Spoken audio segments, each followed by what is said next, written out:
Pernahkah kamu menyiram tanaman menggunakan selang air? Saat kamu menutup sebagian lubang selang air, maka air yang keluar dari selang akan mengalir semakin jauh dari sebelumnya. Mengapa hal ini bisa terjadi? Untuk tahu jawabannya, ayo kita pelajari bersama.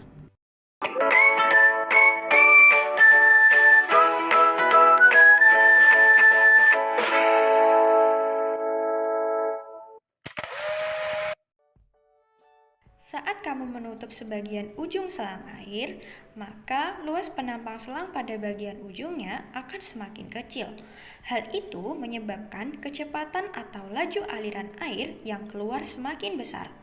Pada peristiwa ini terdapat prinsip kontinuitas, yaitu jika semakin kecil luas penampang yang dilewati fluida, maka semakin besar kecepatan fluida yang mengalir. Begitupun sebaliknya. Prinsip ini akan kita pelajari dalam materi fluida dinamis. Fluida dapat terdiri dari zat cair ataupun zat gas. Fluida sendiri adalah gugusan yang tersusun atas molekul-molekul dengan jarak pisah yang cukup besar untuk gas dan jarak pisah yang cukup kecil untuk zat cair. Fluida dapat mengalami perubahan bentuk secara kontinu atau terus-menerus bila terkena tekanan atau gaya geser walaupun relatif kecil. Nah, fluida dinamis disebut juga fluida bergerak atau fluida yang mengalir. Saat fluida mengalir terdapat dua jenis aliran, yaitu aliran yang bersifat tunak atau laminer dan aliran turbulen. Masing-masing partikel dalam aliran laminer mengalir secara teratur dan tidak saling memotong. Atau dengan kata lain, laju masing-masing partikel dalam aliran laminer cenderung konstan. Jika kecepatan fluida yang mengalir bertambah dan semakin cepat, maka aliran fluida akan mengalami transisi dari aliran laminer menuju aliran turbulen. Saat kecepatan makin tinggi, maka aliran tersebut murni menjadi aliran turbulen yang kemudian membentuk pusaran-pusaran air. Aliran turbulen tidak beraturan dan memiliki laju partikel yang beragam. Gerakan fluida sebenarnya sangat rumit. Untuk menyederhanakan pembahasan dalam fluida dinamis, maka fluida yang akan dibahas yaitu fluida ideal. Fluida ideal merupakan fluida dengan beberapa sifat sebagai berikut. Pertama, alirannya bersifat laminer, yang artinya aliran tersebut tidak berubah terhadap waktu. Dengan kata lain, setiap lapisan fluida mengalir dengan kecepatan yang sama. Kedua, aliran tersebut tidak kental, artinya gesekan antara partikel fluida diabaikan. Selanjutnya, aliran tidak termanfaatkan, yang berarti volume dan massa jenis fluida ideal tidak berubah oleh adanya perubahan tekanan atau nilai massa jenisnya adalah konstan. Jadi, pada materi fluida dinamis ini, yang akan kita kaji masih berkaitan dengan fluida ideal. Terdapat dua prinsip yang dikaji dalam materi fluida dinamis, yaitu prinsip kontinuitas dan prinsip Bernoulli. Pada pembahasan awal, kita sudah menyinggung mengenai prinsip kontinuitas. Prinsip tersebut masih berkaitan dengan debit fluida.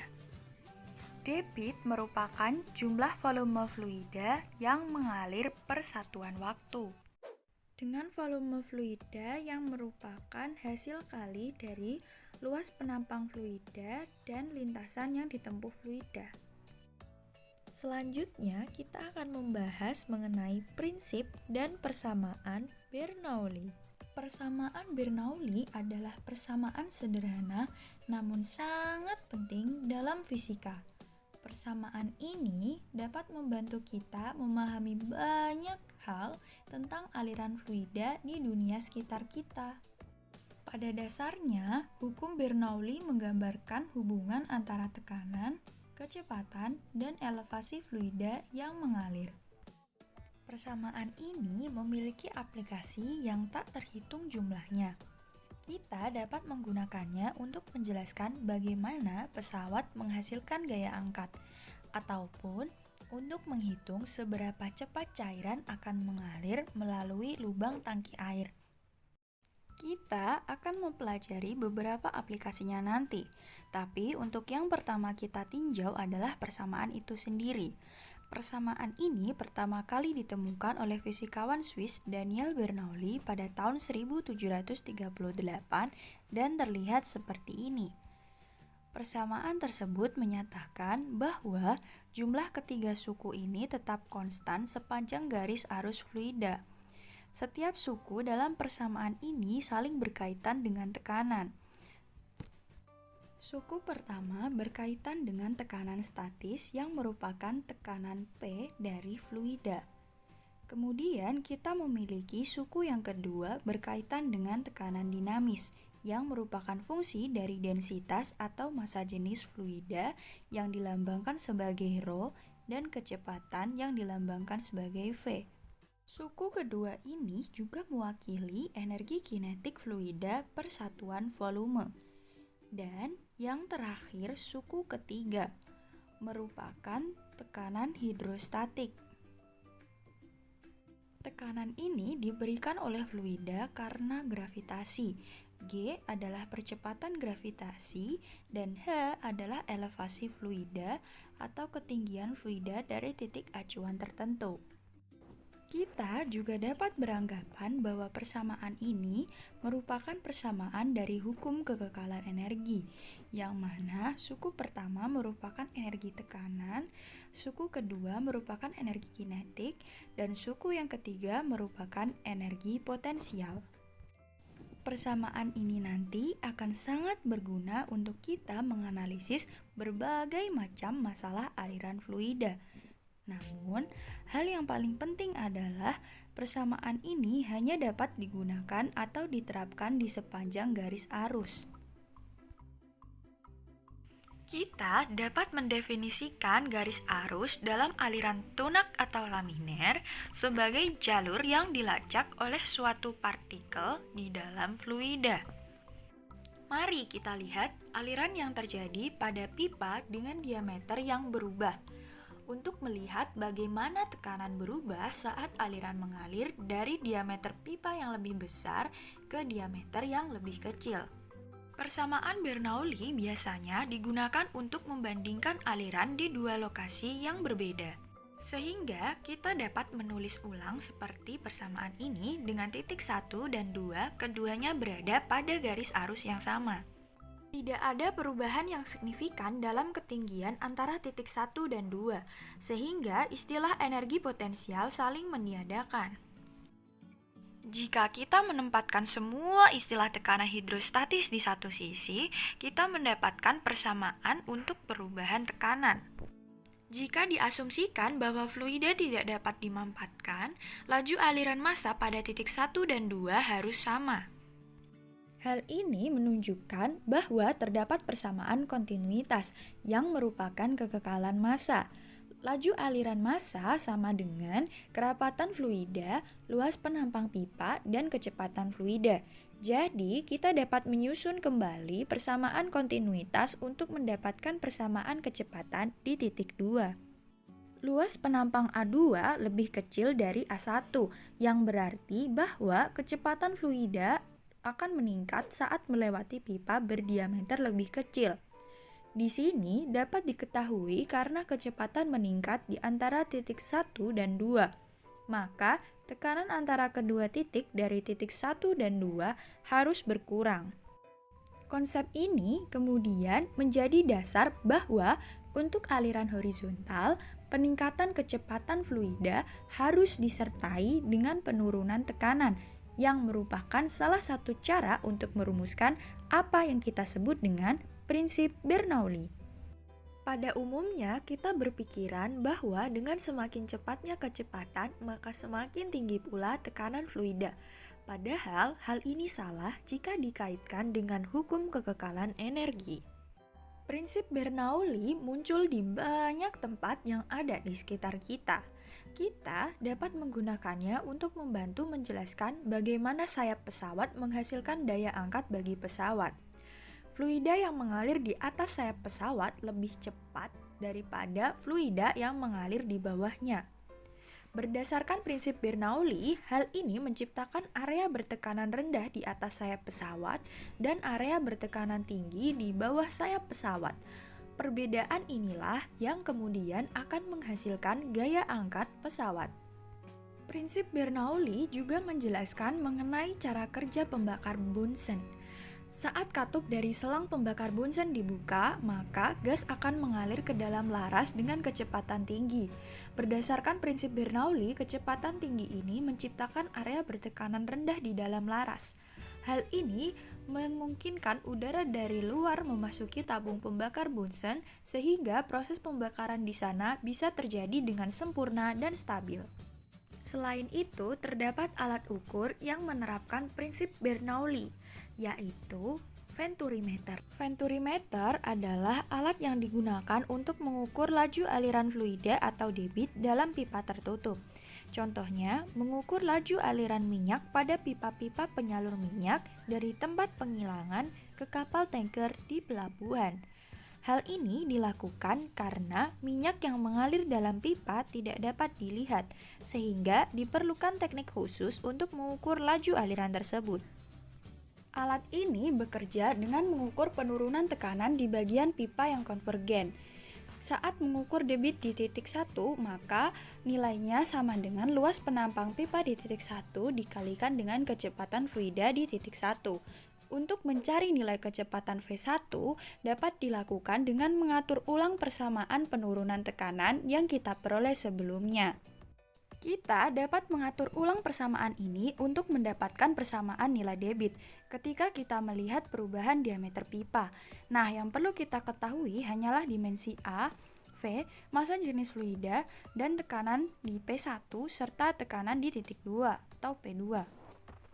Venturimeter tidak memiliki bagian yang bergerak dan merupakan cara yang sangat sederhana dan andal untuk mengukur laju aliran melalui pipa. Titik bagian divergen lebih panjang daripada bagian konvergen. Hal ini untuk mengurangi kemungkinan pemisahan aliran dan menjaga kehilangan energi tetap rendah. Masih ada satu lagi contoh yang akan dibahas mengenai penerapan hukum Bernoulli. Misalnya, kita memiliki sebuah tong air dan kita ingin menghitung seberapa cepat air akan habis saat kita pertama kali membuka keran di bagian bawah tong air. Yang pertama kali perlu dilakukan adalah menentukan dua titik di sepanjang garis arus dan menerapkan persamaan Bernoulli. Pada tong air ini terdapat gaya gravitasi dengan ventilasi di bagian atas, yang berarti tong air tidak ditutup. Oleh karena itu, di kedua titik arus ini dipengaruhi oleh tekanan atmosfer dan istilah tekanan hidrostatis dapat ditiadakan. Kita juga dapat mengasumsikan bahwa tong air ini berukuran sangat besar sehingga kecepatan di titik 1 dapat ditiadakan atau mendekati 0. Jika kita mengatur ulang persamaan Bernoulli dan menentukan tinggi antara tong dengan keran sebagai nilai H, maka kita akan mendapatkan persamaan untuk mencari nilai kecepatan fluida yang mengalir dari keran air dengan nilai V2 sama dengan akar dari 2 kali G kali H. Peristiwa ini juga sering disebut dengan teorema Torricelli. Setelah belajar mengenai materi fluida dinamis, ayo kita coba bagaimana simulasi prinsip Bernoulli dan prinsip kontinuitas menggunakan simulator PET. Di sini teman-teman dapat menggunakan fitur untuk mengukur kecepatan aliran fluida. Kemudian teman-teman juga bisa mengukur tekanan fluida di setiap titik pada fluida yang mengalir di pipa. Kemudian teman-teman juga bisa mengatur ukuran dari lintasan fluida dan mengatur posisi dari pipa paralon. Setelah itu, kita dapat mengukur kecepatan dan tekanan pada masing-masing lintasan fluida yang memiliki luas penampang berbeda. Di sini terlihat bahwa jika kecepatan fluida yang mengalir adalah kecil, maka tekanan fluida di situ bernilai besar. Hal ini berlaku juga sebaliknya, karena berkaitan dengan prinsip kontinuitas yang sudah dijelaskan di awal tadi. Selain itu, kita juga dapat mengubah posisi pipa paralon agar kedua pipa paralon memiliki perbedaan ketinggian. Selanjutnya, tekanan dan kecepatan pada fluida yang berada di tempat yang lebih tinggi dapat diukur. Kemudian kita dapat menggunakan persamaan Bernoulli di sini. Untuk mengukur perbedaan ketinggian pipa paralon, maka dapat memanfaatkan fitur penggaris yang ada.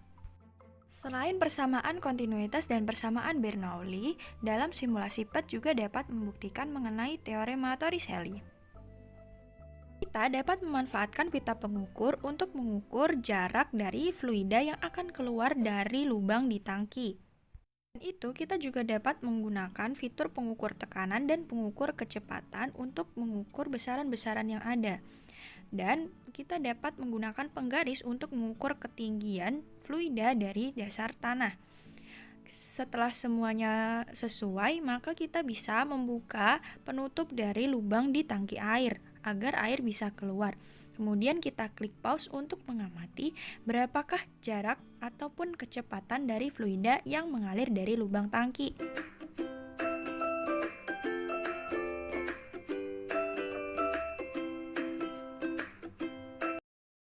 Saat udara bergerak semakin cepat, maka tekanan udara itu justru semakin kecil.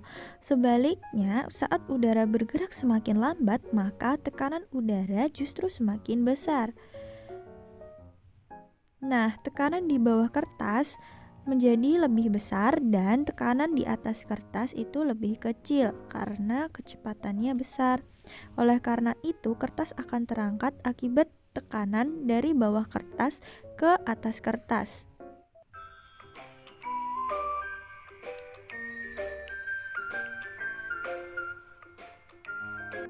Mengapa air bisa keluar dari sedotan hanya dengan meniup ujungnya? Saat ujung sedotan ditiup, maka kecepatan di ujung sedotan tersebut meningkat. Kemudian tekanan di ujung sedotan menurun. Sementara itu, tekanan di bagian bawah sedotan masih tetap.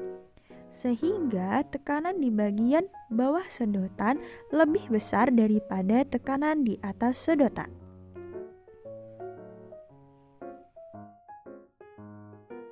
Oleh karena itu, air akan mengalir dari tempat yang bertekanan lebih besar ke tempat yang bertekanan lebih kecil, yaitu dari bawah sedotan menuju keluar sedotan. Nah, air yang keluar dari bawah sedotan keluar sedotan akan tersembur secara horizontal karena ditiup.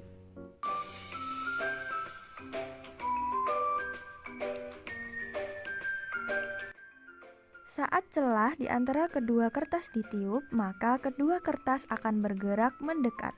Karena kecepatan di bagian tengah kertas menjadi lebih besar daripada kecepatan di bagian luar kertas.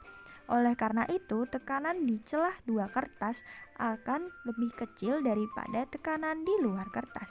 Sehingga kertas akan bergerak dari luar ke bagian dalam celah.